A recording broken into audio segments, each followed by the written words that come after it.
Today's episode is brought to you by me.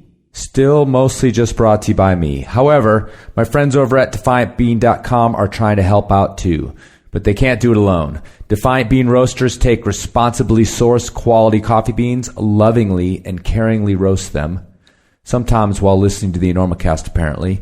Then they put them in a bag, still warm, in a box, and send them to you. So fresh, the beans think they're on a little vacation, right up until they hear the grinder fire up. But anyway, DefiantBean.com is offering Enormocast listeners a deal. 10% off any order, and we, the royal we over here at the Enormocast, get 10% as well. That's DefiantBean.com. Enter Enormo in the coupon code at checkout and get 10% off great coffee.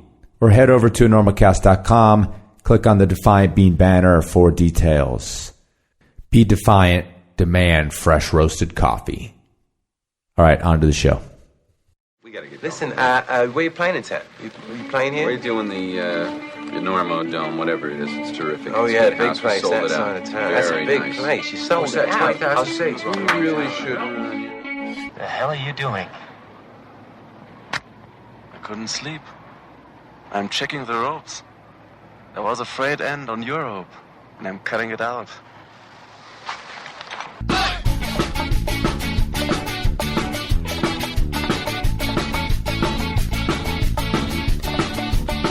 Good weather, bad weather. Now or later, anytime's good for climbing. Hello and welcome to the Enormocast. This is your host, Chris Kalous. This is episode number 14. And our topic today is partners. I've got two friends in the studio, Michael Logan and Jen Vennon, both local climbers here in Colorado, to talk about what it means to have a good partner, have a lousy partner, and what we get from those people when we're out climbing. It is July 2nd, 2012, and it's actually about 9 o'clock in the morning, Mountain Standard Time, which is a little bit strange. I usually do this late at night because I'm trying to get this thing done on my self-imposed deadline, which I sort of missed today, but I decided, because I'm in charge of this whole thing, that if the 1st or the 15th, which are my deadlines, fall on a weekend, I get to blow them off until Monday. And today's Monday, so I'm going to have this thing out by the afternoon and think I still qualify as hitting my deadline. Now, I know some of you will probably start thinking that I'm starting to let myself go a little bit, let the podcast fall apart, let it get a little fat around the middle, but that's not true. I'm actually doing a lot of stuff to get this thing out there to the climbing universe and beyond. What am I up to? Well, first of all, I have shipped a sticker design to the printer, and we'll have those soon. So that's exciting, stickers. And I want to make sure that everybody knows that at any time they can send me an address, a physical address, and I will send you stickers. If you get on PayPal and throw a little donation in, you can put your address on that, and I'll be sure to send you them from that too. But, if you're super, super poor and you still want stickers, just send me an address at chris@enormocast.com, and I'll send you out a sticker. They're not here yet, but they will be any minute. And I want to throw out an immense thank you to Josh Erickson, a listener who designed the sticker, and it looks awesome, and I really, really appreciate it. We worked together a little bit and came up with something I think's totally cool. So I'm sure those of you who get their hands on one of these stickers will be honored to go ahead and stick it somewhere, like on their rocket box on the top of their car or on their coffee mug, or maybe you'll shave your pet squirrel and stick it to that. I don't know. It's going to look cool wherever you put it. The other thing I'm up to with the Enormocast is, once again, I'm headed up to the International Climbers Festival in Lander, Wyoming next week, which is going on the 11th through the 15th. I will be cruising around to most of the events, hopefully doing a little bit of climbing. I've got some interviews scheduled, but if you see me up there, if you guys show up, make sure and say hello, and, maybe we can have a beer at the Lander Bar if I'm not too drunk already. One last little bit of business before I get to the show today is I've been thinking about ways to maybe get out a little bit more content than 2 a month.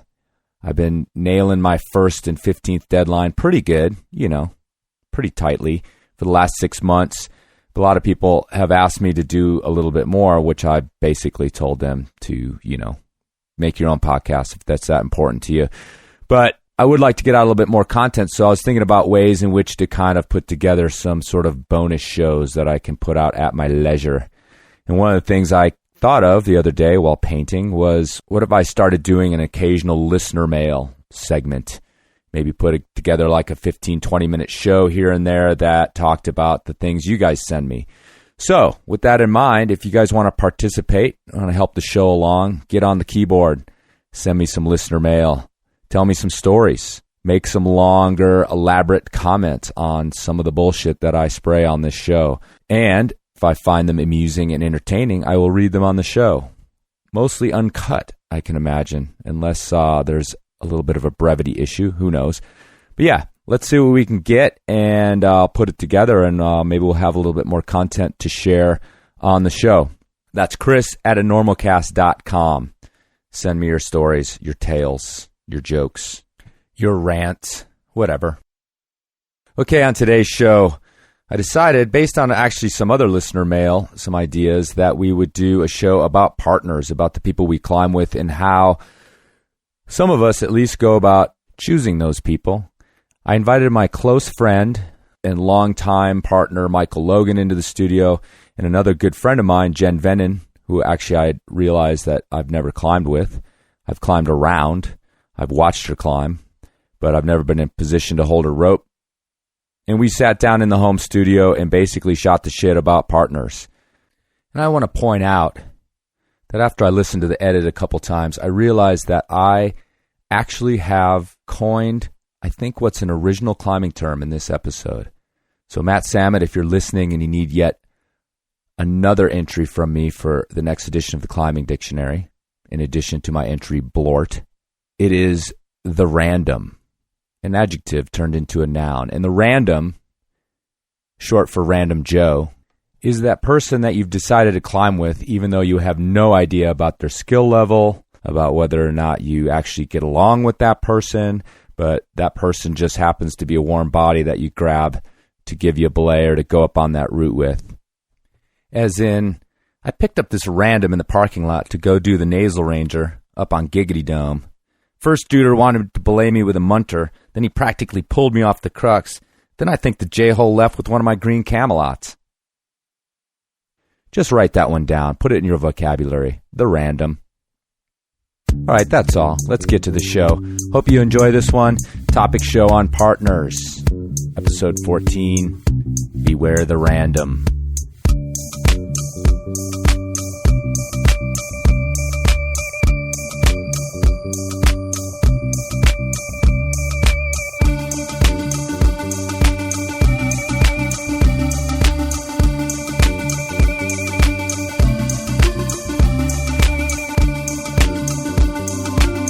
Climb with somebody once, are they a partner? What if they just belay you on one pitch that one day? Or what if they've never belayed you, but you hang out with them all the time? I think you're definitely a partner if you,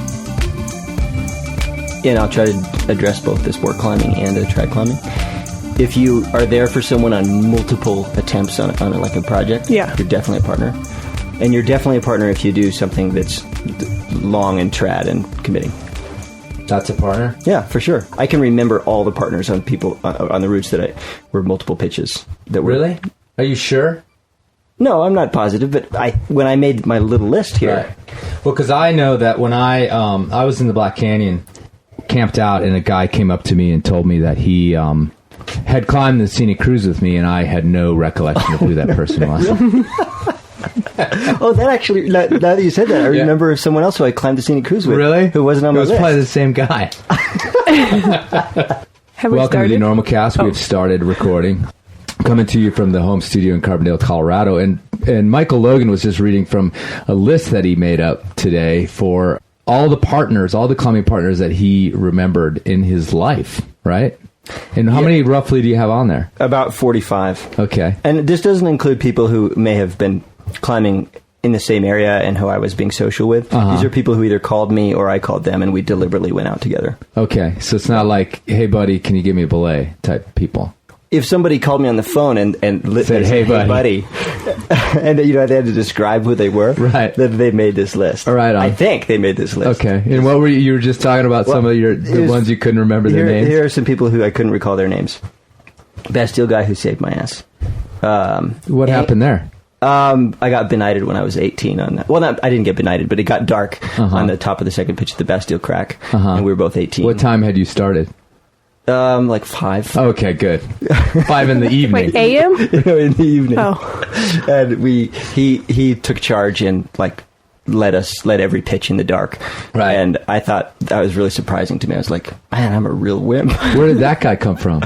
He was a guy from the South. He was a friend of my roommate. They went to the same private school, and he was just like an incredibly with it person. You know, just all elements of his personality. You could tell that he was just. And now I'm sure he's like a senator or something. Okay, but here's some other people who I couldn't remember their name. Angry older guy. Not. You sure that wasn't me? No. Born again Christian preppy guy. Born again Christian teenager. Red-haired outward bound guy. So there are some people I climb with who I remember the experience, but I don't remember their name. Okay. So. Well, that's cool. I mean, you remember the experience. I guess that's the important part. Yeah. Nice. Well, tell me about the angry older guy. Because I'm planning on becoming that guy if I'm not already. Oh, he was a guy who was like 10 years older than. This was when I was in college, so most of my college climbing partners were also, the same age, in the early 20s. And this guy was about 10 or 15 years older than us, and he had sort of a creepy backstory, and nobody knew the whole backstory, but he definitely had a temper, and he was sort of a womanizer, and Are you sure that wasn't me? I'm positive it wasn't you. Oh wait, we're the same age, so I couldn't have been 15 years older than you. The last interaction, or the last time we remember, the last thing we remember about this guy is that he got busted for some giant drug. Like he went climbing with all these guys and said, "I have to leave for two weeks," and he's borrowed someone's van. He got busted for bringing a bunch of drugs across the border. So by creepy older guy, he was significantly younger than any of us sitting right at here. this point. Yeah, 31. Just making sure.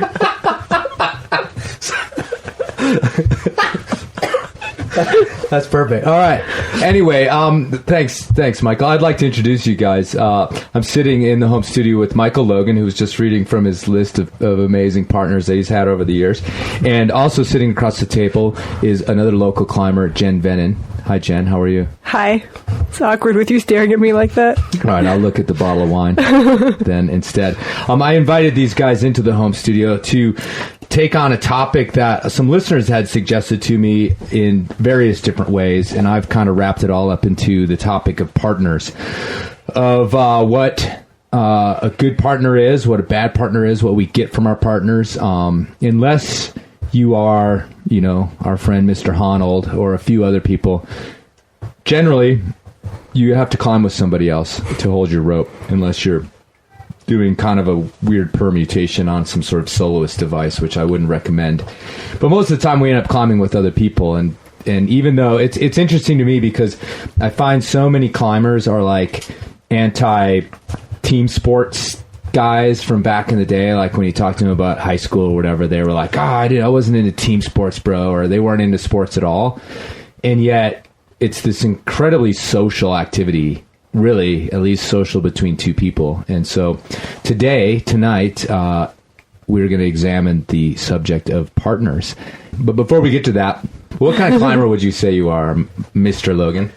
I am a father recently, and in the past 5 or 7 years, and that sort of changed the character of my climbing a little bit. I love climbing, and I love most types of rock climbing, trad climbing, sport climbing, long routes, short routes. So I'm just a passionate weekend warrior type father guy. And how long have you been dedicated to climbing in your lifestyle? I mean, I know you grew dedicated? up. Yeah. Since I was about 18. Okay. And interestingly, and I'm going to go ahead and shine light on this because I know that you won't, is Michael Logan is climbing royalty. He is the son of Jim Logan, who is a somewhat famous climbing god from the 1970s. He would love to hear me call him that. Oh, yeah. But such things as the first free ascent of the diamond, the Emperor Face in Alberta, right? Is that thing in Alberta? Oh, brother. I don't know. It's in Canada somewhere. It's in Canada. Yeah. So anyway, but I asked you that because I know that as a youngster, you might have climbed a little bit, but it wasn't necessarily a priority to you, or was it a priority for your dad to have you out climbing?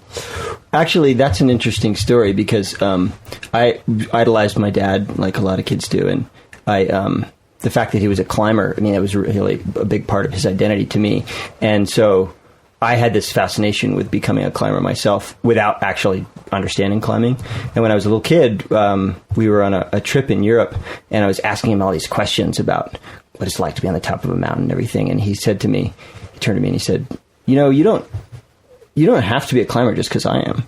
And that was really like almost hurtful to me at the time. And I was like, oh my God. He thought he was being all liberal. I'm sure, I'm not pushing my kid into this. But in the end, it was good because I actually, during most of my teens, that one comment actually steered me away from climbing. When I got into it as a 18-year-old, it was purely for myself. It was without my dad's influence. So he definitely, caused an initial interest in the sport, but that comment helped me find it on my own. Yeah, so he was indeed one of my first climbing partners, because once I really got into it for myself, I started asking him to take me out. All right, now to Jen Vennon. Jen, what kind of climber are you? I am a sport climber, absolutely. Actually, no, I can confidently say the hardest boulder problems I've ever done are on a rope. All right, on. For sure. Absolutely. I started climbing in a gym in Jacksonville, Florida. Nice. When I was storming out of Florida. Oh yeah. That's I was 17 years old, and I'm pretty sure that was the extent of my gym climbing experience. Michael can attest, I absolutely refuse to go to the climbing gym now. Every Tuesday night they're all there and I'm just not going. Does Florida have a really big one of those massive climbing gyms? No. It was it's just dark, short gym. How old are you? I was 17. How old am I now? Yeah. I am 29. I know I'm not supposed to ask a lady that, but it just helps me frame you in the generations. I've got 3 weeks left of my 20s. Nice. Oh, wow. Oh, my God. I know. That's awesome. I don't know if it's awesome, but I'm kind of freaking out about it. But no, I started when I was 17 in high school, and I had done gymnastics my whole life up till about a year prior, and then for a 1 year time span, I did nothing that I would like to admit on air.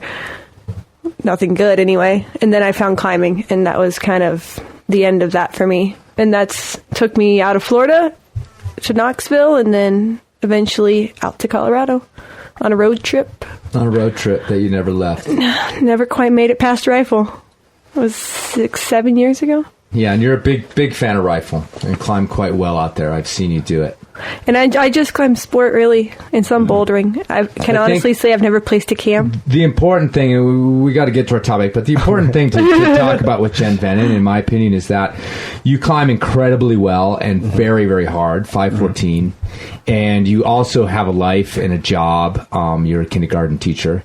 And I've actually gotten a lot of emails from fans and listeners that kind of want me to ask those questions a little bit about although we can't do it really tonight, but I do want to point out that you are sort of that climber that, although you have a few sponsors, you're Prana and 510 and a couple others, but it's incredible that you climb as well as you do having sort of a normal life, I think. And that's, I think, one of your strengths. So there you go, people. Here's an example. You can climb 514 and have a job.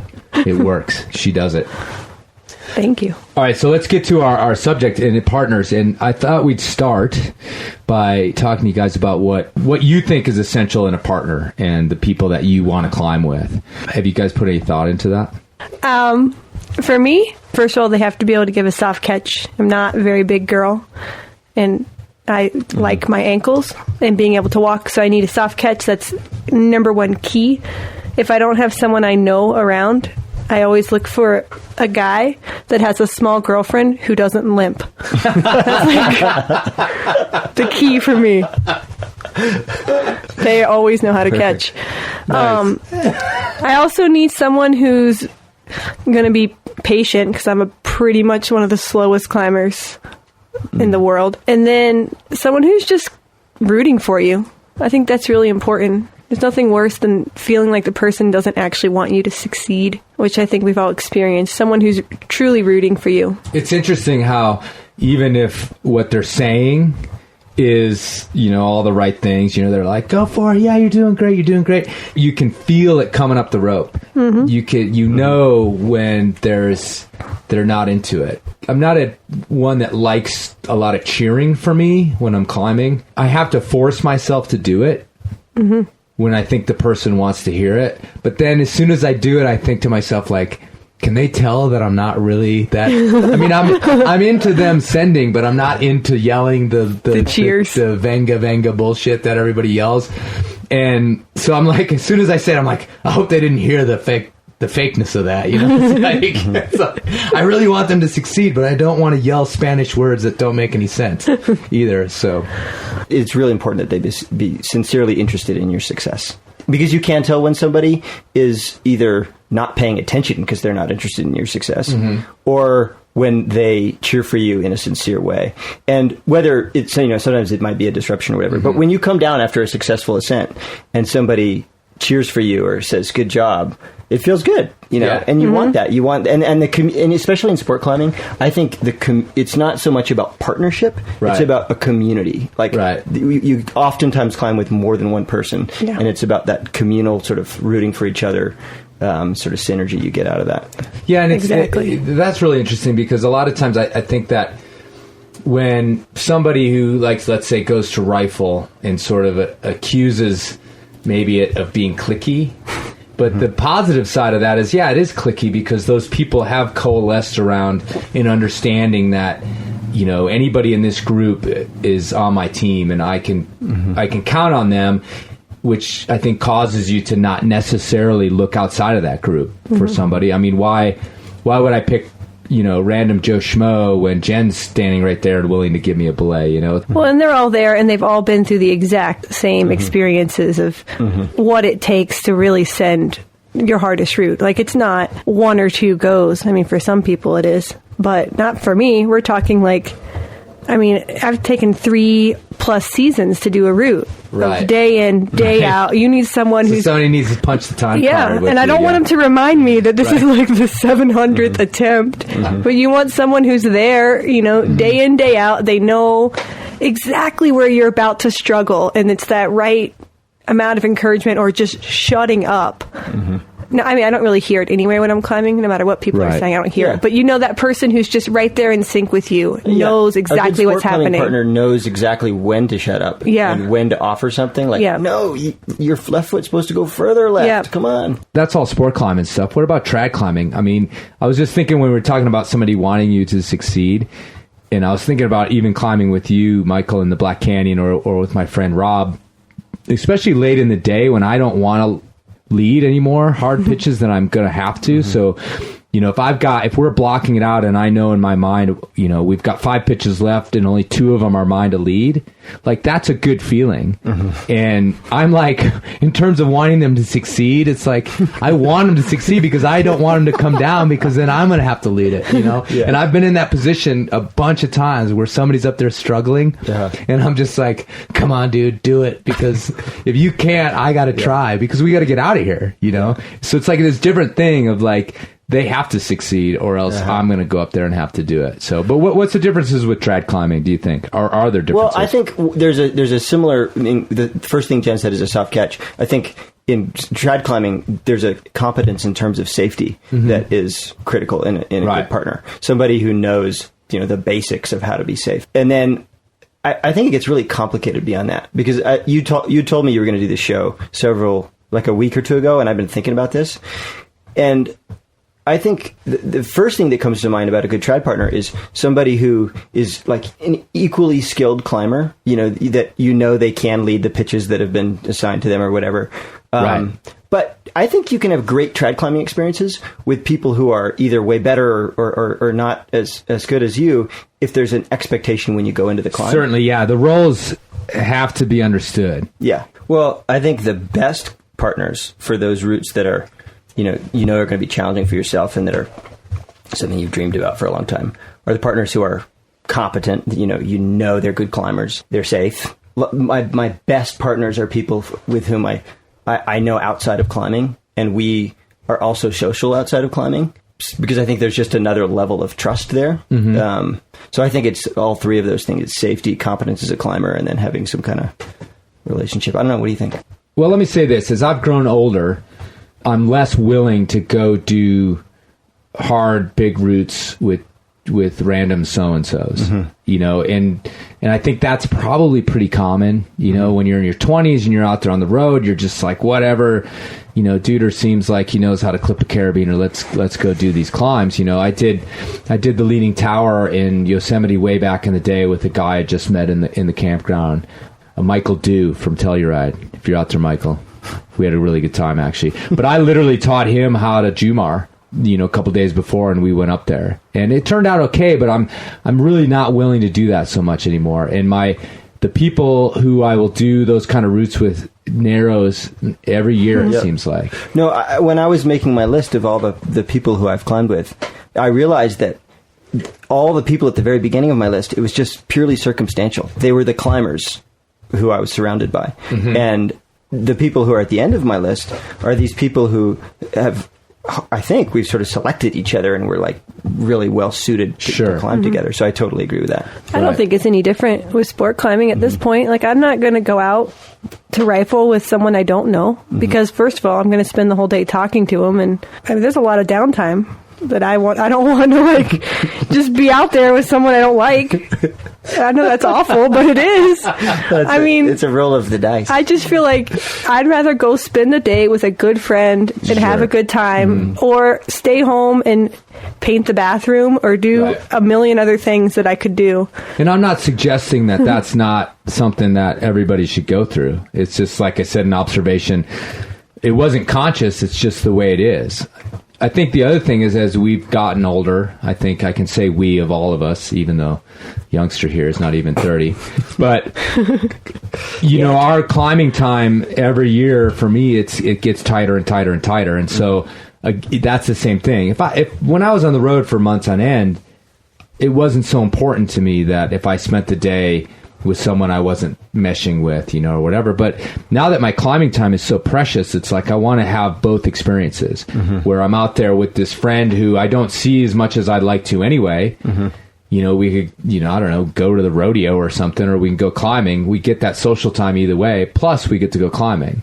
So we're going to skip the fucking rodeo, you know. It's like I get to kill both, you know, two birds with one stone. So when I have a weekend here or a week here or whatever, I'm going to go to one of those people first, you know, as opposed to just some random. But at the same time, you know, we'll get to this. It's like you've got this whole list of the grumpy old guy and the dude who saved you off the Bastille. And it's like, if you weren't in those years willing to just go climb with random Joe, right, you wouldn't have those experiences. Exactly. Or the first time I climbed with you, or the first time I climbed with my friend Rob, you know, we were random Joes and we hit it off. So it's like you have to go through those experiences. So it's not like I'm saying that you're an idiot if you climb with randoms. Yeah, absolutely. But and you know, the fun thing about making this list is I realized that there's something redeeming about every partnership I've had. Like even the people who I wrote these sort of bizarre descriptions of, it's a fun story to remember. Like climbing is it tells a story of your life and all the people that you encounter. And I remember with fondness almost every experience that this list brings up. There are a few that I don't, but almost every experience. Yeah, but the ones you don't remember with fondness probably in some ways changed you as a climber for the better. For sure. Or changed me as a person for the better. Right. Like it may have been a lesson I learned that was bigger than climbing. So back to the idea of essential qualities of a good partner is some of the things we just talked about. Positivity and competency is really all it is, right? I mean, we don't want to climb with someone who's sketchy, and we don't want to climb with someone who's negative. No, and you certainly don't want to be doubting it when it matters. Right. Like, oh, did I either remember? Of those things. Yeah, you know. And can I just add something? Checking your partner's knot. Like, when you told me we were going to do this, we kind of made a joke about that. But for the past week, I've been super deliberate about checking knots. And it just, like, feels like a great way to start a climb. You know, that you're absolutely checking out the essential safety components are there. Right. I mistied my knot 2 summers ago on a route I'd been on it. I hadn't sent it. I climbed the route for the first time ever. Cleaned it. It had fixed jaws at the top. Got down. Knot tied wrong. Really? It was completely wrong. Are you a bowling girl or a I figure tied eight girl? bowling, and I was just no like... wonder it was tied wrong. No, it freaked me out. And ever since, Andrew, my boyfriend, will not let me leave the ground without looking at that knot. See, that's great. Like, every time, how's your knot? How's your knot? How's your knot? I'm like, it's fine. And I feel like when you're super deliberate about that, Yep. and redundant about it, it actually forms a stronger partnership. Yep. Like, I don't know, there's something about doing that over and over and over again that helps you trust that person in other ways. Mm-hmm. Totally. And it's funny because that's, I guess, going back to like essential partners, or we'll get to what bad partners are, I hope. It's something that I do. I like, if I forget and someone's, a few feet off the ground before they get any further, I'll be like, hey, did you tie your knot right? Mm-hmm. And I kind of say it jokingly, but it makes them always look down and go, yeah, I did. Mm-hmm. And I can't imagine someone getting mad or embarrassed by that, or like, what? You don't think I can tie my knot? But it's something that we don't do. And I guess I'm confident, and I'm kind of old enough and stuff where I can kind of be a little bit patronizing like that without getting any shit. But it's something that this podcast and the old podcast, as we talked about safety and stuff, really made me start to think about, like, what an easy thing to do to avoid, especially with sport climbing. So many of the accidents in sport climbing have to do with that. Mm-hmm. And it's such an easy thing to do. Yeah. Yeah. Yeah, I mean, I've probably tied that knot 3,000 times. But nobody except for wrong. Michael Logan ever does it to me. Nobody does. Yeah, Michael Logan. Arms in the air in victory.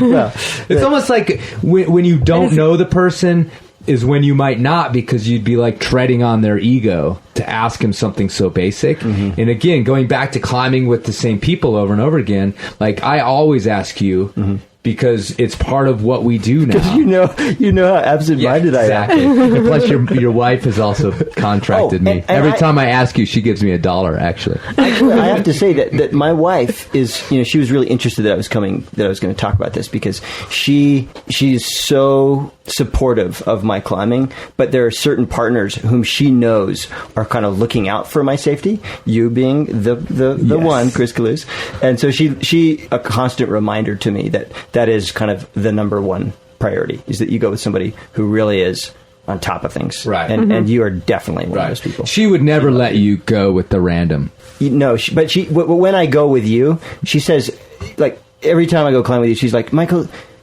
I have zero fears when you go climbing with Kalous. Zero. No, seriously. But shit can go down. I know. She maybe doesn't understand, like, maybe what the Black Canyon is all about. If you listen to this, Sasha, I can't be 100% all over it. Yeah. It's a lot of weight. The 2 kids and her.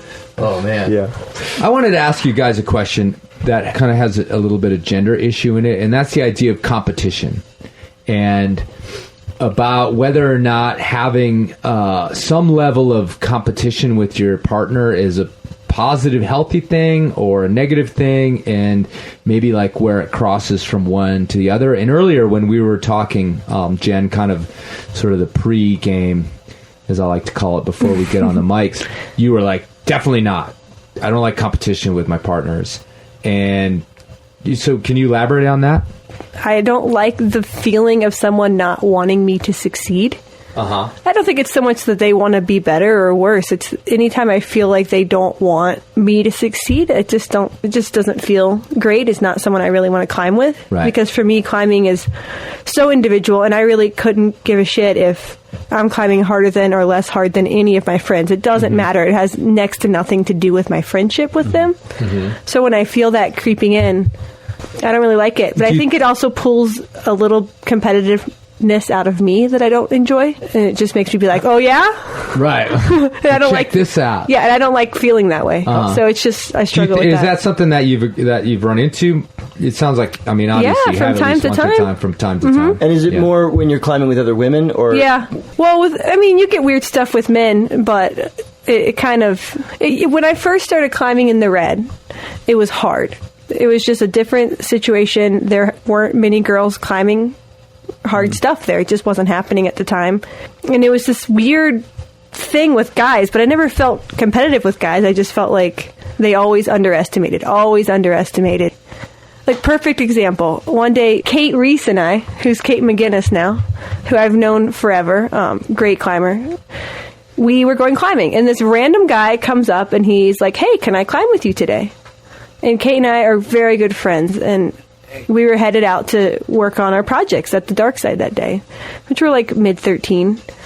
And this guy, we were like, yeah, sure, jump in the van, no problem. And he comes out, and we get there, and we start warming up, and turns out the guy has never climbed 5'11". Like, he had just assumed, because we were two little girls, he was going to be able to put up top ropes for us all day. And he learned a valuable lesson that day, and which he talked about all night. But it was just like, that was constantly going on. So he was self-aware enough to admit he had learned the lesson? Fully. Oh, that's fully good. Self-aware. We had to take him to an entirely new crag just so he could do a single pitch.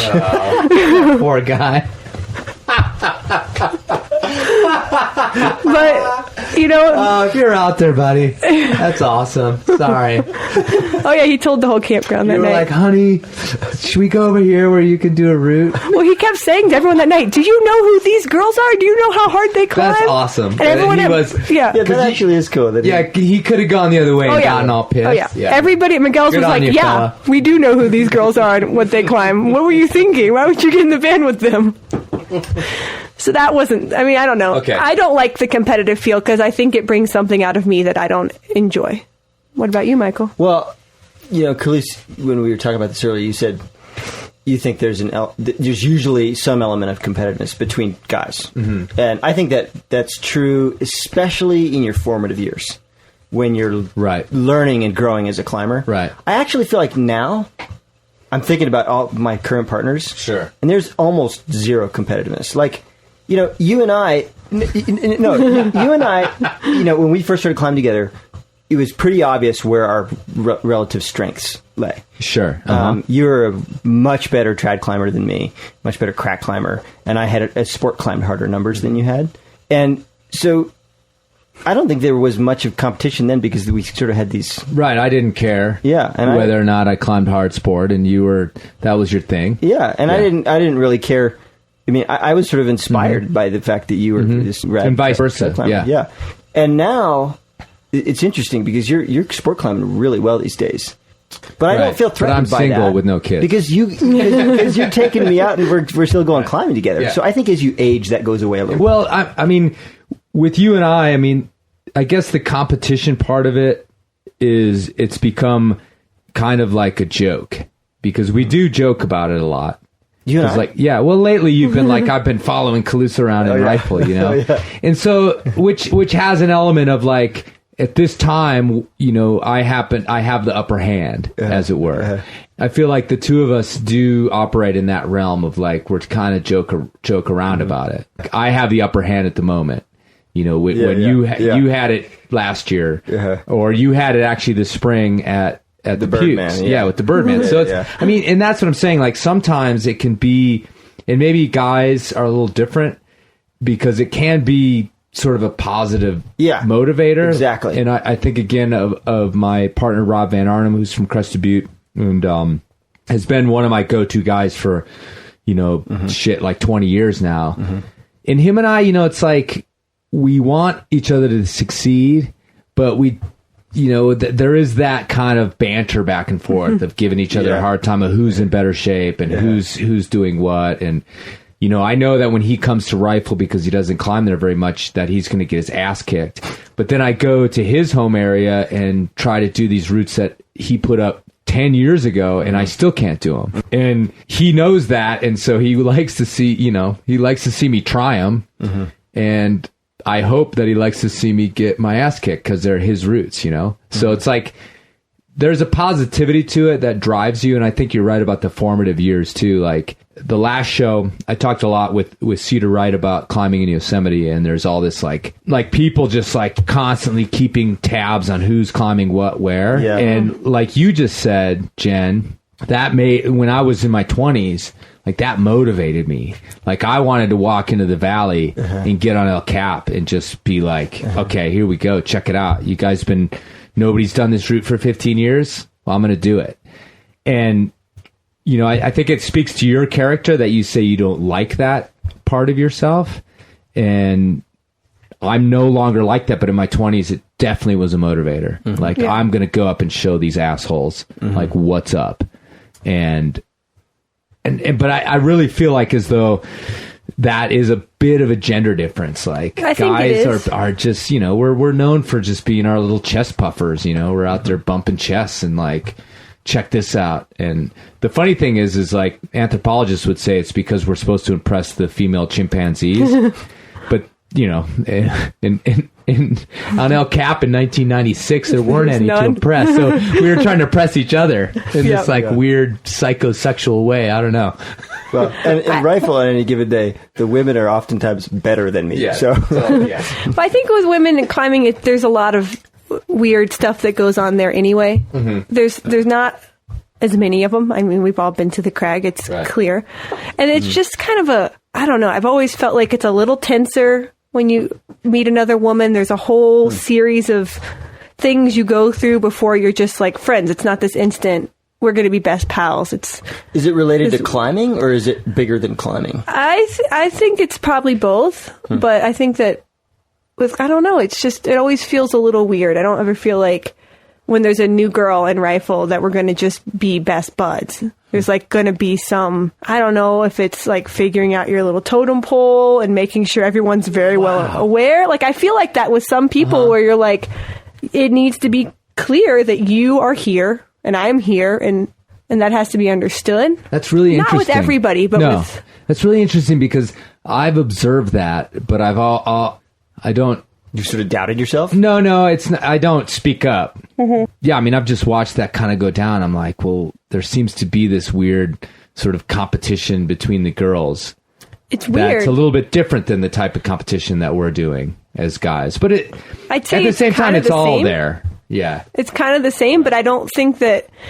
I personally don't feel comfortable with it, so I think that's why it's a little more under the table, almost more catty. Right. If you will. Well, you know, but it's kind of as a forgiveness to all of us. It's like, it's difficult to walk into a scene at, you know, the Project Wall and Rifle, which is, you know, a typical sport climbing wall with just 1, 2, 3, 4, 5, 6 routes, just all, you know, crammed in there right next to each other. There's a bunch of people at the base.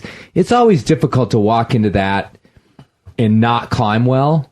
And even though the reality of it is most people aren't even paying attention to you because they're you know, chit-chatting about whatever they are. It's hard not to be self-conscious when you walk into that scene, whether you're a guy or a girl. For sure. Which is related to competition because in a way you're competing with all these random strangers to show that you can handle this shit. You know that a lot of these routes are warm-ups for a lot of people. I mean, all that goes in there, and let's be honest, it's difficult to walk into that scene and not feel a little bit self-conscious about whether you can climb well enough to be here or not. But even to the left of that, on the hard routes there, now you're having to do the hardest route you've ever been on in your life on display. Right. With everybody watching you, and that's hard.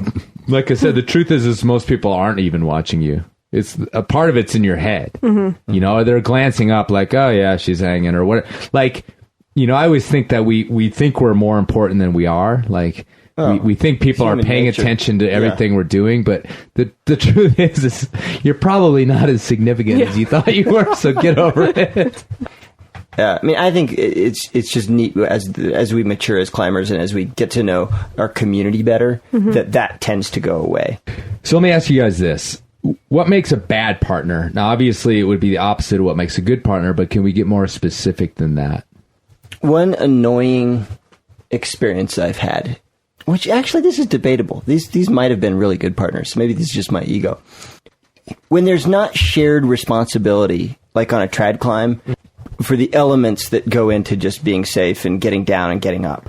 Or that was Black Canyon, getting up and getting down. Can you be more specific than that? Like when you're rapping off of a long route, it's one of the most dangerous things we do, rapping off of a route. Right. And there's, all of these responsibilities, threading the anchors, tying the knots, checking to see that you're clipped into the anchor the way that you should be or whatever. And I've been in some situations where my partner sort of takes over that responsibility and we're not sharing it. Mm-hmm. And for some reason that's, not you're actually, sometimes you take over. I'm raising my hand right now. Yeah. Okay, maybe I didn't do it with you, but I can do that. You can do that. But a lot of times with you, I'm like, oh, good. Take it over. But there have been situations with other partners where I'm like, do they doubt my competence or something? And that can be annoying. And some of my best experiences have been situations where there's just this natural flow to that. And both people are paying attention and both people are taking care of things. I was just thinking along the same line, but it's going to be on a smaller sport scale level.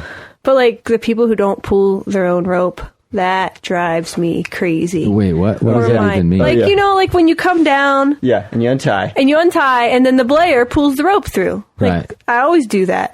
And then the other person doesn't do that. And then I have to pull my rope through too. And it's not a big deal. It just drives me nuts. Who's supposed to do it? Oh, yeah. I'm confused about this too, actually. I think it has to be kind of agreed on and non-verbally, of course. But I always pull the rope if I was just belaying. Okay, so when the person unties, the rope. then I pull the rope down. That's good. That's good sport climbing etiquette. That's good sport climbing etiquette for me. Okay, so that's a deal breaker. Yeah, pretty much. Much. No, people who don't sort of carry their weight in terms of the responsibilities. Or they show up with no lunch. Mm-hmm. Yeah. Like I was going to pack your lunch. I don't like that. I'm sure that's the same in trad climbing. Yeah, totally. No water. If they don't show up with their shot blocks ready to go. Bad catches, I just have no tolerance for it. That, again, that's like a competency thing. Yeah. Or just letting you fall so far at the expense of not slamming you. That drives me crazy too. All right, so they need to be a good belayer. They gotta be good. People who can't carry on a conversation outside of rock climbing. Okay, the Enormocast is going to have to take issue with that. What do you talk about besides sport climbing or climbing? Anything else would be politics? Nice to talk about. Yeah, sure, if you want. You and I talk about politics. But not politics or just like... Okay, I'm cutting that out. Your life. To suggest that someone would want to talk about something besides climbing is the antithesis to this podcast, so please... just keep that to yourself. You even introduced me as a teacher. Oh, yeah. With a life other than rock climbing. I think that it helps develop a well-rounded personality. I have another bad partner thing. And this is more of an anecdote, and you can help me ferret out what made this person a particularly bad partner. Okay. But this was the guy on my list who was this sort of he was very religious, and he was somebody who is brand new to climbing. And he asked me to take him climbing, and I said yes. And I said yes, like on a number of occasions. And I didn't have any fun with this guy. And he was so opposite in terms of our worldviews. And for him, climbing was all about this sort of weird identity thing. As soon as we went climbing, he went to the store and he got a rack of draws, and we worked together in this school. And he'd drive around with the draws hanging from his from the coat hanger in his car so that everyone could see. And it was just like, it was... You mean they hung there because he wanted people to see the carabiners, because he wanted people to know that he was a climber. Okay. And it more revealed a fault in myself, actually, that I was unable to say no, but it was the most uncomfortable I've ever been in a climbing partnership. He was just kind of a douche. Well, and you still went ahead and climbed with him. I did, and it was really, really uncomfortable. Now, did his religion have anything to do with it? Yeah, it did, and that's a whole other story. Well, let's hear it. I'm a somewhat I'm learning how to be sort of tolerant of people who are incredibly devout, because I'm a sort of atheist, agnostic type person, and you don't have to be embarrassed about it. The Enormocast is accepting to all types. Well, we were the very rocks that we were climbing on. We were at Smith Rock, and there's a boulder that was on the other side of the river, and there's a display that talks about how the boulder got there and how many thousands of years it had rolled across the river. Yeah, that's total horseshit. That's what he said. And That thing's been there 6,000 he years. was uncomfortable. So I think, I guess, one thing that makes a good climbing partner, to frame it in the positive, this is a teacher thing, is that you have somewhat similar worldviews, because it's a pretty intimate thing that you do, and to have people who just don't see the world the same way you do is complicated. Yeah, so I have an example of, I guess, this guy, because he was so awesome that it was a recent revelation of what I don't like about some climbers and some partners. And this is my friend from Spain, Joseba. I call him all sorts of things. It starts with a J. I don't know. Joseba sounds good. Yeah, Joseba.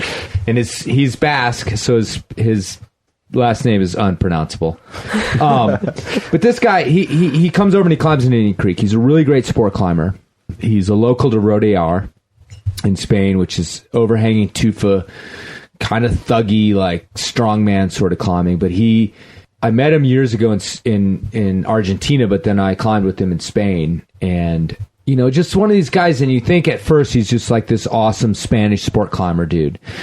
But the thing about him that is so impressive is that he has no limitations on what it is to be a climber.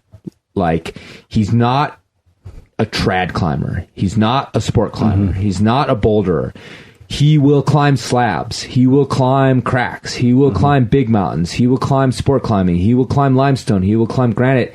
And not only will he do it, but he will attack it the same way as this is going to be amazing, And I had this project that was kind of hard to get to. It was a place called Hart's Draw, which is sort of behind Indian Creek, a secret area. And it's a 4-wheel drive, like for an hour, and then you got to hike up to it. And then the crux of it was a second pitch. And I've spent the last 3 or 4 years since I found it, kind of talking people into going out there to climb on it with me, because to belay you. Yeah, to belay and to climb on it. But yeah, so I can, send it. And I ended up calling it 513, but it was always kind of like, I would start with this pitch of yeah, we have to drive, but it's really cool. And once you see it, you'll be really psyched, automatically. And this guy who lives in Spain, he was the guy who was there that belayed me when I sent it. And he also that was the third time he'd ever even been out there, which is 3 times as many as everybody else. So here's this guy that I would start into this spiel, and he'd be like, no, let's go. You want to go do it? Let's go. Let's go tomorrow. Let's go. When can you go?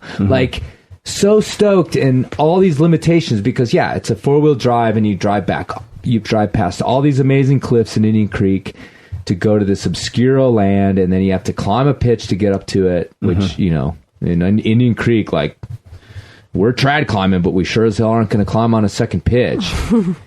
And here was this guy that was just so stoked, and it was such a lesson to me of not limiting yourself. He climbed in the Black Canyon with me, got off the airplane, we drove straight there, and we climbed a 510, which, this is a guy who climbs 514, but he was stoked to go climb a 510 in the Black Canyon. Then we went to Rifle, a couple days later, and even though there's amazing limestone all over Europe, we all know how great it is, he was stoked to check out Rifle. Yeah. And then he was stoked to go to Indian Creek, and then he was stoked to climb this thing. It was just he's just such a pure climber that it was such a lesson to me to go, this is what you should be. You should just approach everything the same way. See, you would hate climbing with me. I won't even walk up to, what is that crag that's up there? The Winter? Oh, the fortress? Yes. There's no way. I won't go. To hike for an hour and a half in the snow, and the climbing's only okay. I'd rather go swimming at the hot springs pool. Well, you're very self-aware, Jen Vennon. Well, I'm just telling you, I'm not going to spend a day doing something I don't want to do. The nice thing, though, Jen, is that you wouldn't agree to do it and then bitch all day. I certainly would not. Well, we did it. Okay. Well, that's fine. You just say no, then we're good. I have to agree with you, Chris Kalous, and I'm going to give you some props right now, because I think you are actually that's one of your greatest attributes as a partner, is that you're pretty psyched to do just about anything. We're at the good part of the show. No. Okay, just lay it on me. No, you definitely, you like to suck the marrow out of life. I've used that that very phrase to describe you. And so your story about Joseba rings true in my experience with you and some other climbers who I've climbed with, who are, and I think it goes beyond climbing. They're just people who see opportunity kind of everywhere, and they like to make the best of what it is. And I don't think you should disparage yourself, because I bet if you looked a little deeper, Jen, you'd find that you are similar. I don't know. I have my moments. Yeah. Well, I'll tell you this. It's you know, and again, now that I've had this like moment where I saw that in him, and I guess maybe, you know, this is all a personal thing. Like, who you like to climb with is a definite reflection of you as a person. So that's probably totally accurate that, you know, I see myself in him, only better. Because I do put limitations, because I whinge when I have to try a route a bunch of times. And whinge? People have said, "Oh, you got to try these harder routes at Rifle," and I right away say, "No, I'm not ready for that," or "I don't want to get involved." And those are the same things I'm talking about. So I'm guilty of the same thing at times, you know. But with Joseba, it was like he would say to me at that moment, like, shut up and try it. Like, it's, you know, 8B, who cares? Let's see what happens. You know, you might surprise yourself. What's the big deal? And Buddhist, and it's like openness of, he just climbs whatever, and he takes it as it comes. And I'm sure, like, if he was here and you could speak really good Spanish with him, or Basque for that matter, although that's, you know, Good luck. Mars. But you know, he would admit, obviously, that he's got his limitations as well. But my perception of him is that he's just so amped and so psyched and so stoked, to quote our friend Hayden. Yeah, it's like doing anything with Hayden, is what it sounds like. Yeah, no, actually, that's really interesting. You had asked, like, who are the best partners, and I went and circled a bunch of people on my list. And a lot of the people on my list... Joseba on there?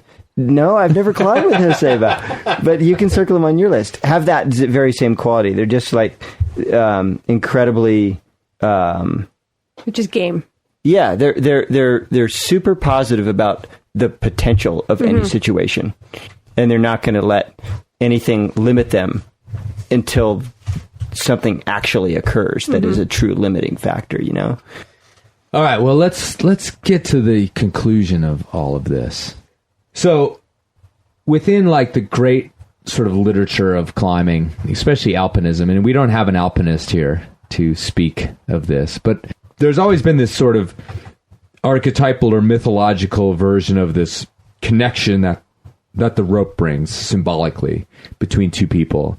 The idea that this connection between two people climbing is maybe more than a social connection or an acquaintance that you might meet somewhere else. And do you guys have anything to comment on that, or any sort of, maybe we could wrap it up in terms of, like, does climbing bring people closer together in some way, or maybe it's an introduction to a person that's more revealing more quickly than in sort of normal social circumstances? I'm going to be super shallow on this answer. I'm not kidding.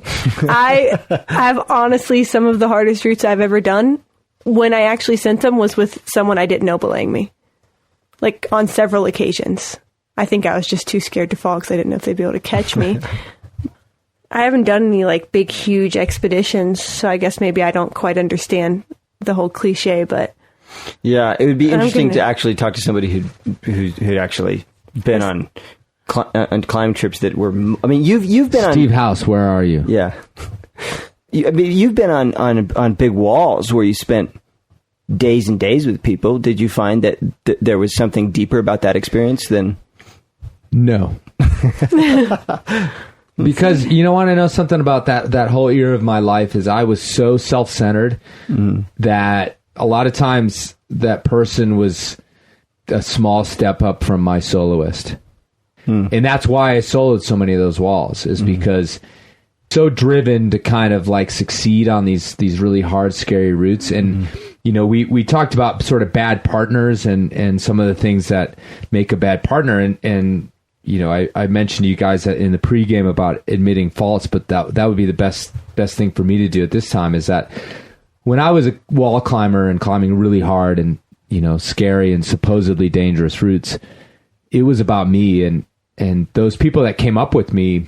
Yeah, sometimes they were just like, that guy was down there feeding rope to me. Like I didn't, as long as they could feed rope to me, then that's fine, And I think I missed an opportunity to make a real strong connection with some of those folks. And luckily I've re-upped with a couple people that I climbed with back then that I'm now closer with. But yeah, it was, I actually spoke to this in an article I wrote for Ascent recently it was kind of about latent core. And I mentioned in there that some of the things that I thought were admirable about his life, later on I saw were a little bit more sinister, that he kind of burned through partners and was all about him and what he wanted to do. And that was the same thing with me. So it's almost like the more dangerous or the more scary it got, the more I just was like into myself and not thinking about this person who was there helping me, but like, I got to get out of this myself. Right. So maybe there's a perfect set of circumstances that allows this like perfect partnership to actually become something that's bigger than the climb, that to enhance the partnership, which is a climb is probably a multi-pitch or maybe a sport climb that two people are working together, but something that's memorable beyond your average one pitch climb. That's like an aesthetic route. It's something that you've dreamed of doing for a really long time, and something that that both people in the endeavor have a stake in, and that you do it together.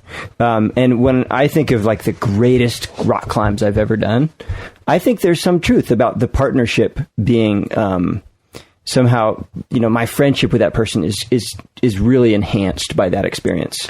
And so, you had said earlier that maybe we could do some shout outs.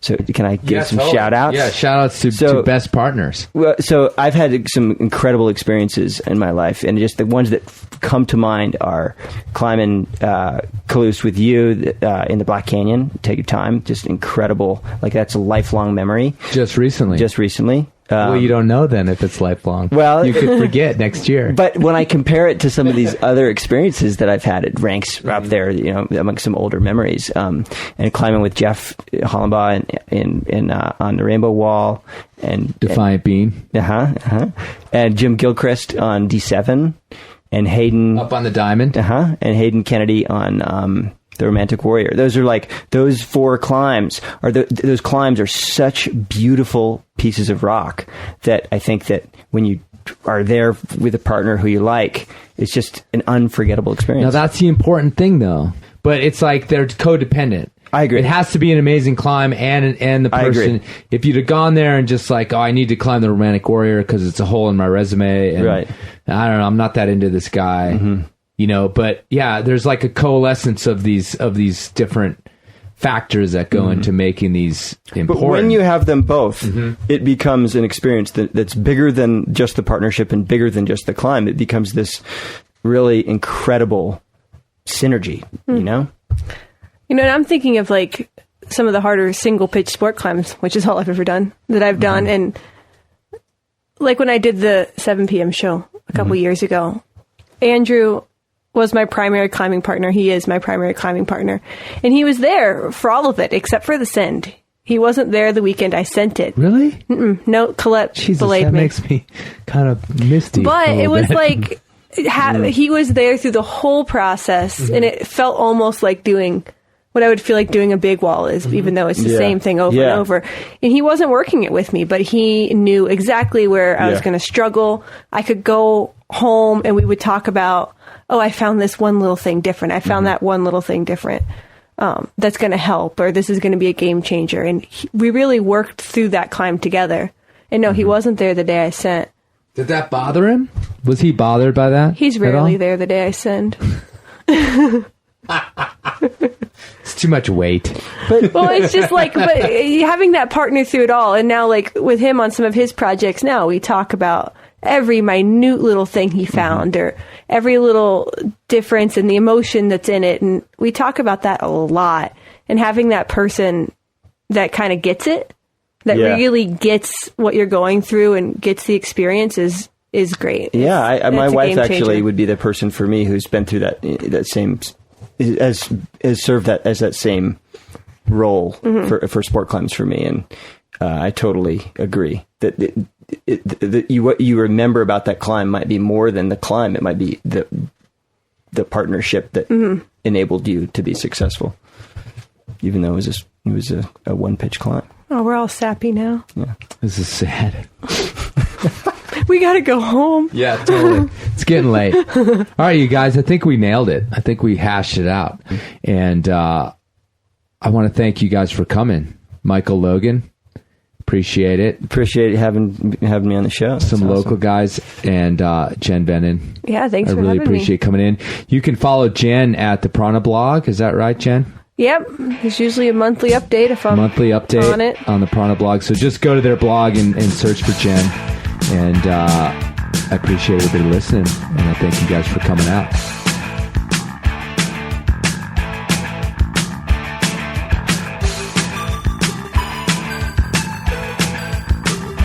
Okay, episode 14 in the bag. I know I've already said this like 14 times this show, but thanks again for listening. If you want to help out, please tell your friends. Visit Enormocast.com. Click on the Help Out tab. There's a bunch of things you can do to keep this thing gaining popularity and rolling along. And that's it for today. So come back next time for episode 15. I'll see you then.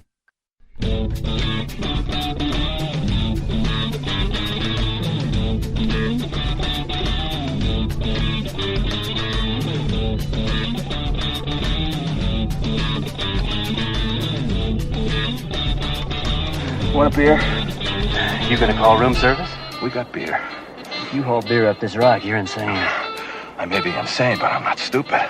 I didn't carry it. You did. It's in your pack.